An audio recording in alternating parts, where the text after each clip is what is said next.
Binge the full week ad-free over at patreon.com/inspireddisorder. What you manifest in your mind, you can bring to reality.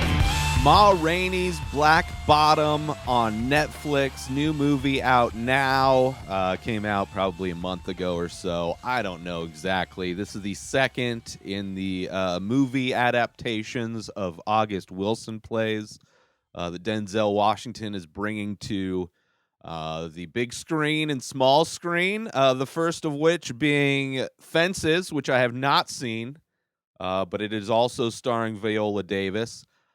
This one being the last performance by Chadwick Boseman while he was receiving his cancer treatment. Amazing film. It is. I mean, it's kind of interesting. Last week I talked about One Night in Miami, which is another film based on a play. This one had a very similar feel. Instead of, I mean, there is definitely scenes of the band in the practice room having discussions. And then second location. I mean, it's all takes place inside of this recording studio. Ma Rainey is coming to record an album, and the band members show up early and are in the practice room practicing. And you get to know all the different characters. Very, very colorful characters, I would say. Chadwick Boseman's performance is amazing. Viola Davis, I had no idea who was playing Ma Rainey. And while I was watching this film, obviously Chadwick Boseman, he looks like he has cancer in this movie. He's definitely lost weight. From what I read, the cast members didn't know that he was in treatment, but maybe they thought it was a character choice to come in so thin. But he looks very much a lot more string beanie compared to a lot thinned out compared to his other roles in other things. Very thin. But Viola Davis just disappears into this role playing Ma Rainey. Both her performance is amazing. Chadwick Boseman has an amazing performance as well. They both get scenes where I would imagine acting students, people studying acting and performing, will be using monologues from this. There's monologues from Ma Rainey talking about the predatory music industry and how kind of justifying how horrible she is to the people, her manager and the engineer. And just like you could tell she's been in the business a long time. You could tell she's been screwed over a bunch of times. But she has an amazing kind of conversation with one of the band members that I feel like would be used as a monologue. Chadwick Boseman, there's a couple monologues from him that could easily be monologues for just any kind of acting nerds out there. The first of which as soon as it happened, I had to write it down. I would imagine the monologue would be called "Leave Levy Alone with the White Man," where he's telling this story to the other bandmates about this encounter that he had as a child. Him and his family had as a child with white men breaking into this house and sexually abusing his mom and beating his dad, and like just kind of like his dad's kind of philosophy on revenge is best served cold kind of a deal. Is a dish best served cold? Revenge is a dish best served cold. But he's also clearly damaged from his childhood, and there's another scene later on where one of his shoes gets scuffed up, one of his brand new shoes that he gets, thinking, he's coming into this recording session with alternate plans in addition to performing with Ma Rainey, but he's trying to also launch his own career. So he shows up, looking fancy with some new shoes, and there's a scene later on in the film where one of those shoes gets scuffed up by another person, and things get very, very emotional, very heavy, and very violent. And there's another monologue kind of moment with Chadwick Boseman, or I should say Levy's character, um, shouting to God. Just a powerful movie, powerful movie. Despite how simple it is, the writing is really good, and the performances of that writing is really good.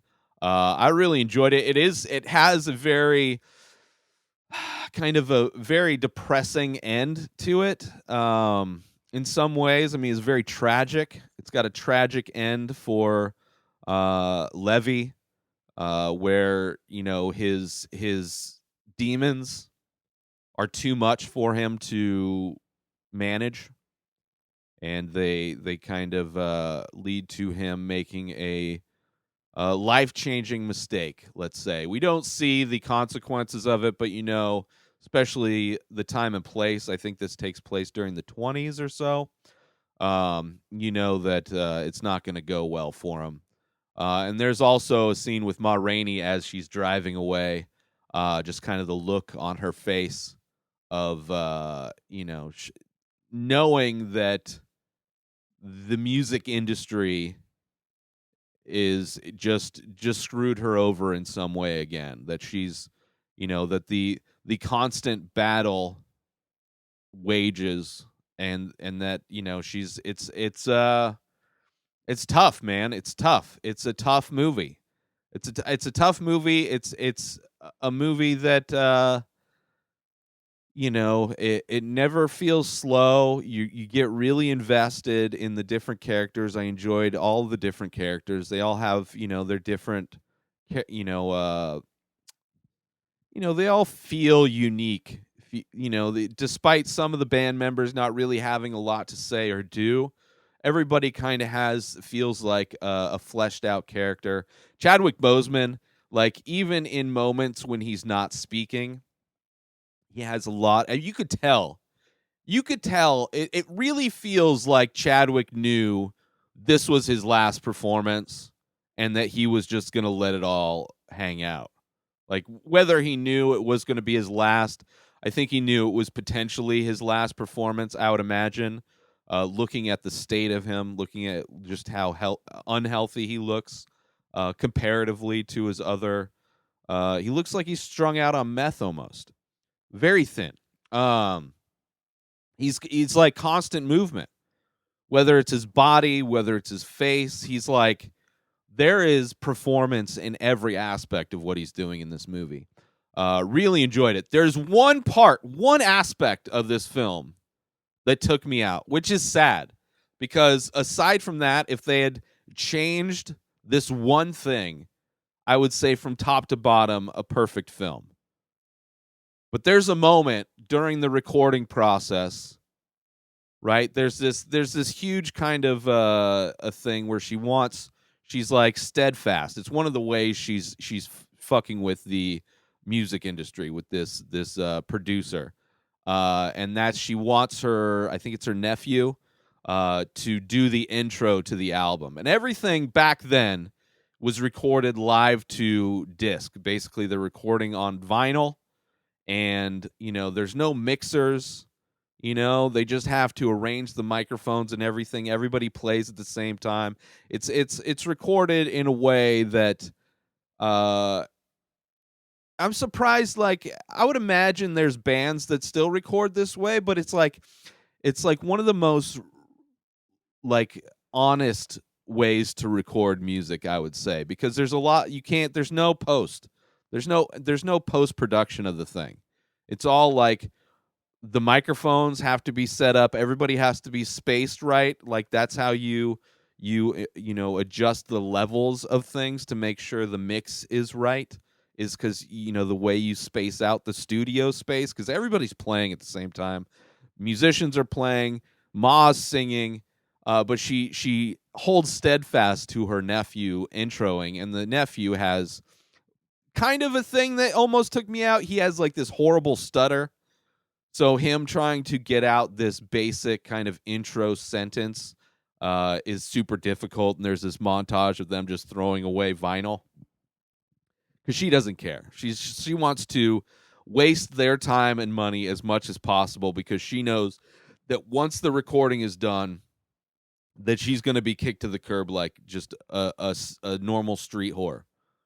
Right? She knows, she's been there before. She knows how the music industry works. She knows how these people treat uh people of color, artists who are black. But the one thing that really took me out was when she started to sing.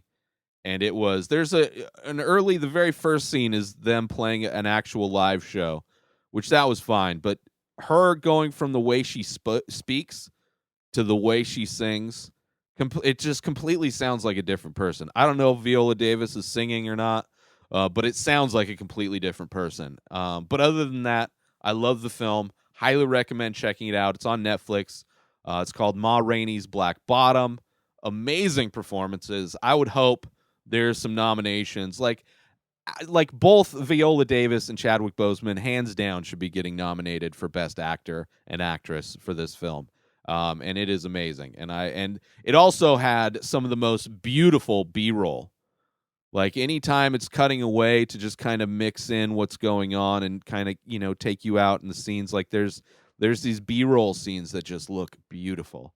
But I loved it. I loved it so much. Highly recommend checking it out. Ma Rainey's Black Bottom on Netflix. Get yourself some amazing coffee and support our sponsor, stationhousecoffee.com, and follow Station House Coffee on Instagram. Go order yourself some small batch, single origin, premium coffee brewed in Thetford Center, Vermont, and shipped directly to you. Make sure you let them know that the Ray Taylor Show sent you when you go to stationhousecoffee.com and order yourself some coffee, or hit up Station House Coffee on Instagram and order some coffee there.